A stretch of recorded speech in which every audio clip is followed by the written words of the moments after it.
morning everyone, welcome back to Minnesota Home and Garden. I'm Abby, welcome back to my garden. We have been out of town. We went up north for the 4th of July, which was awesome. We went up to Ely, Minnesota. If you've never been up there, I highly recommend it. It's absolutely beautiful. It's a great way to get in touch with nature, and there's just so much to do up there, just outside. So it's a fun town. And anyway, so we came back to the garden and we're gonna get back to our weekly chores. So basically every Sunday I've been spraying all my squash with this insecticidal super soap. And it's not just a regular insecticidal soap, it actually has spinosad, which is an organic product that works on the squash vine borer. The squash vine borer will affect your squash, but it can also affect your melons and cucumbers as well. What happens is they plant basically eggs and the larva eats and basically just decimates your squash and you won't have anything. We've already seen them in the yard quite a bit this year, so we know we have to spray. Once a week, this should work just great. So you just spray the base. Just like this, and just really saturates the base. This is the main area that the squash vine borer will cause problems. You don't have to worry about doing the whole vine. Just really saturate it like this and do that once a week. Once a week, we are also spraying our apple trees. I know they're buggy already, but we're trying to prevent the bad apples from infecting the good apples with whatever bugs already got onto them. So we're still gonna try to maintain that best we can, again with an organic spray. And if you want, I will link in the comments some products you can use that are safe and effective. You don't wanna waste your time using ineffective, things that you hear about on the internet. These are scientifically proven to work, and they're organic and they're safe for your plants. Don't over apply any products. So like I said, we just came back from out of town. Our plants are huge. We had a nice little harvest to take care of when we got home, but I think it's so easy to get worried about all the different pests in your yard and the things that could happen. You could spray too many products, you could spray it wrong, you could spray too often, you could actually harm your plant that way. So just once a week is pretty good maintenance. That's how we do it for the apple tree, our squash, and a few other things in our garden. And I'll just take you kind of through so you kind of see, look how much larger some of our tomatoes have gotten. And if you want to come look in here, we've got tons. Now this is a full-size Juliet tomato. This is a large grape tomato that you can use for fresh eating, sauce, you name it. And it just comes with huge trusses, usually like 8 or 9, and the whole plant will get really tall. I've gotten them to about 10 feet, and they will just keep producing well into the fall. This is just a really good tomato. As you can see, nothing has ripened yet. It's still pretty cold here. We're still getting a lot of rain, which is bananas. What can I say? But this week is supposed to get warm. The rain is supposed to taper off a little bit. I think we're gonna finally start seeing more of our hot loving plants develop and mature. And so we can hopefully soon we'll be harvesting some tomatoes. Yesterday we harvested tons of basil, which was awesome. We love basil, it's great on everything. A little bit of cucumber and some zucchini. So let's just keep walking through. As you can see over here, our heat-loving Malabar our heat-loving Malabar spinach is actually finally kind of taking off. It is not technically a spinach, but it's a vining leaf that is really delicious. You cook it and eat it just like you would spinach. Our onions, I'm really unsure how they're going to do this year.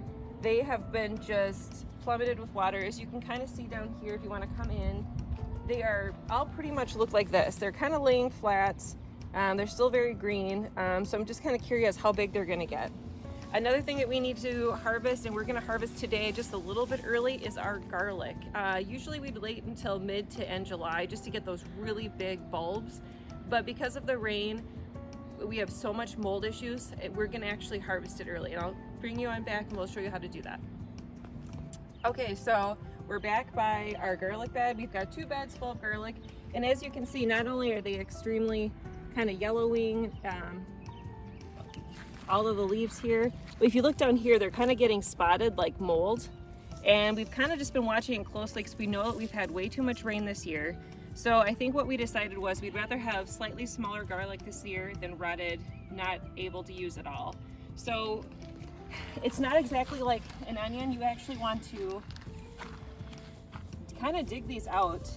They have really, really strong roots, we'll show you. And of course, this is kind of a big reveal because we don't really know how well they did or did not grow this year. And you want to be gentle because you don't want to affect that outer layer very much if you can help it, because there you can see that kind of pull. We don't want to harm the skin at all. There you go. So that's a pretty nice sized garlic bulb. We are pulling them a little bit early, and I'll show you in the basement in just a few moments here how do we dry this garlic. We actually hang it in the basement, and we hang it, I think, how long did we dry it for last week? I want to say we dried it for about 10 days, and then you cut off the stem and then you gently cut off the bottoms, and then they're ready to store for the basically almost a year until you're ready to replant again in October. So they look good, they look healthy. I think that we're really lucky. I know some people in Minnesota have not had the luck we've had. I'll get these all pulled up and I'll show you what the last outcome is today, and I'll just show you a great picture of how these look. But this is, I mean, if you've never grown garlic before, it's kind of a set it and forget it. You just need high quality compost and you can have excellent garlic just like this. It dries and it keeps really well, and you'll never have better tasting garlic. So again, to remind you, we plant in October, garlic scapes in June, harvest in July in Minnesota and many parts of the north, and you have to use hardneck garlic. So yeah, that's pretty exciting. Come on back, we'll show you the rest of the updates from the rest of the yard. Okay, and this is one of our sweet potato experiments here with our straw bale, and I have to say, so far it's looking really excellent. Look at all this great foliage. It's vining really, really great. So of course, kind of like the garlic, we don't know until we harvest how well things are really doing, but so far the foliage is looking really excellent. So we're really happy about that. The extra rain seems to not have negatively affected this so far. So I'll bring it on back to the driveway so we can see the rest of them. Okay, and now here are the rest of our sweet potatoes in the driveway. This is the only way we've grown them in the past. The straw bale is new to us, and as you can see, the foliage is looking excellent. You might notice that the foliage is not the exact same. That's because we are trying to harvest multiple types of sweet potato. It's kind of an experiment. But yeah, look at that. Look at all of this wonderful foliage. That tells me things are doing really, really well. The color is lush and green, so it tells me the plants are healthy. So of course, we're hoping for excellent, very large size sweet potatoes. The best way to get a large sweet potato, of course, is a long season as well as very high heat. We don't exactly have the high heat yet, but this is a really warm part of our yard, so hopefully that is offsetting any of the issues this year. Once again, the rain is not negatively affecting much in this driveway.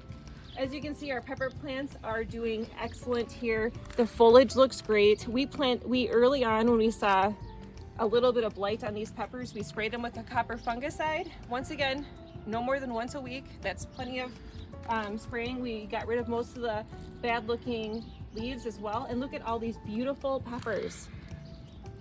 You do not want to over fertilize your plants, because sometimes you'll get just too much foliage, too much green if you have too much nitrogen, and you won't have enough blossoms, and so you won't get a lot of peppers. So as you can see, this is a nicely balanced plant with plenty of green foliage and lots of peppers. So this will be a great year, I think, for peppers once it heats up.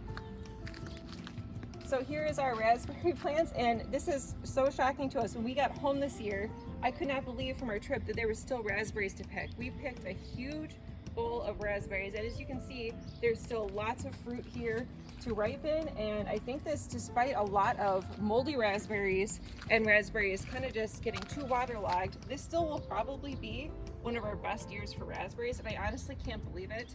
I think that this location of where I have them gets excellent drainage, and it gets really warm, so I think that the heavy rains, although they caused some moldy raspberries on the vine, overall these plants have done really, really well this year. So look how tall some of these raspberry plants are. So I think next year will also be a really good year. And right behind us here, we had to net our grapes. The birds were getting a little too happy about them, but look at these beautiful grapes. Now, these are our Frontenac grapes. They are a deep purple grape. They're extremely prolific. As you can see, our vine is just saturated with grapes everywhere. Healthy foliage and leaves. They just look excellent. We add compost every year to this plant. That's really about it. So these are doing good, but I'll bring you back to our backyard here. Our Somerset grapes got waterlogged very early on, and fortunately they're very moldy already. So I don't think it's gonna be a good year for them, but another reason to pick a University of Minnesota variety, because look how beautiful these look. They're not moldy at all. The foliage is perfect, and they just seem to be able to withstand many different changes in our weather system. So I'll bring you on back. Okay, so we're here. This is the Somerset grapevine, and this is kind of what I'm talking about. Do you see those purple and dark looking grapes and the one on the bottom? That's actually mold. It got waterlogged, and many of them look that way this year if you kind of just sift through here, and I'm not really sure what I'm gonna do about it. I'm hoping for the best for a few of them, but I might just cut off all the affected fruits and kind of trim the vine up a bit here as well.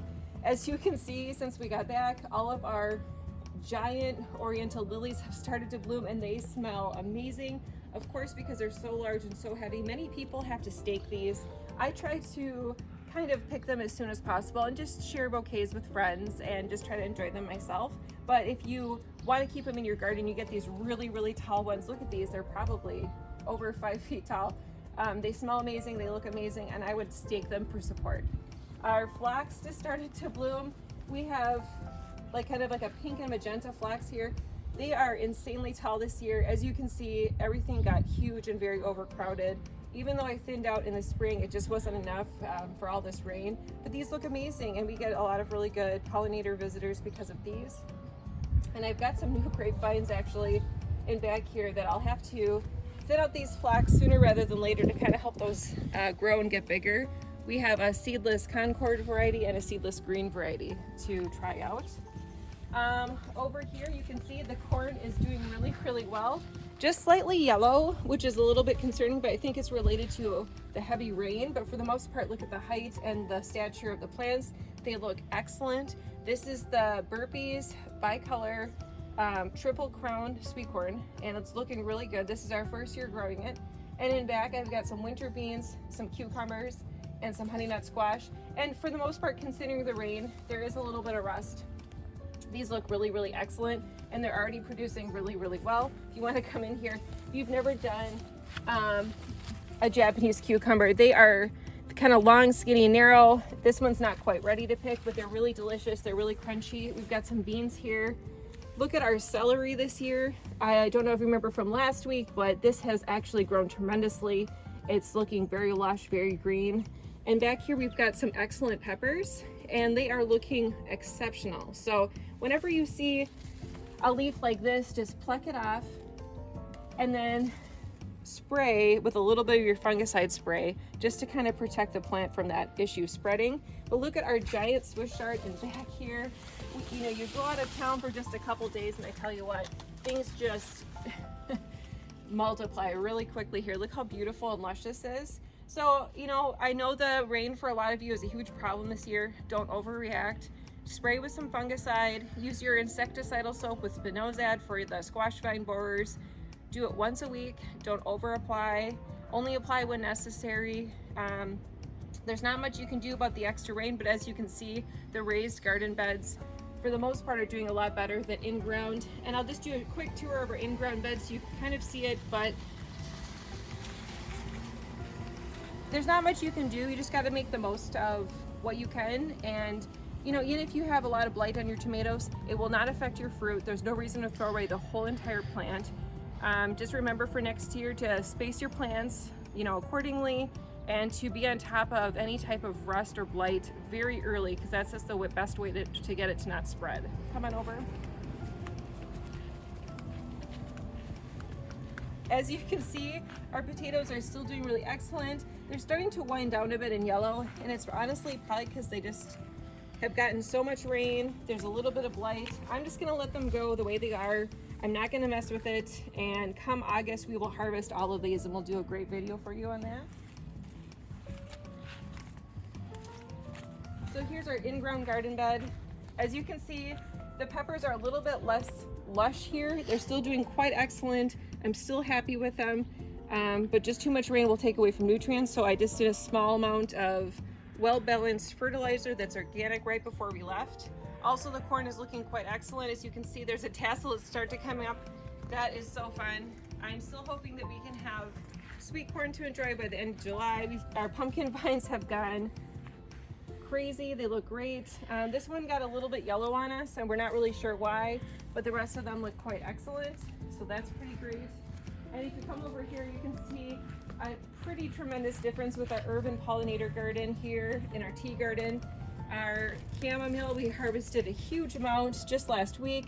This needs to get harvested again. And the way all herbs work is the more you harvest, the more you're gonna get, and the better plant health you're gonna have as well. So the more you harvest your chamomile, the more you're gonna have. So look at this. This looks just great. Everything is lush. Look at our, this is the lettuce leaf basil that I told you will have gargantuan leaves, and it certainly does. Lots of the thyme, look at this, lemon thyme is doing really well this year. That'll be great. Lots of basil to harvest already. And our lettuce buckets, which we planted unfortunately very late, are doing really, really well with all of the rain. Of course, they love it. So yeah, so I hope everyone's having a good year so far. I know a lot of people in Minnesota are experiencing just way too much rain. Just try to take a big breath. There's always next year. Make the best you can of the situation that you're in, and just do organic fertilizers, organic methods. Don't overdo it. And I think at the end, it's gonna turn out pretty great. So thanks for watching, guys. I hope you subscribe, and I hope to see you next week.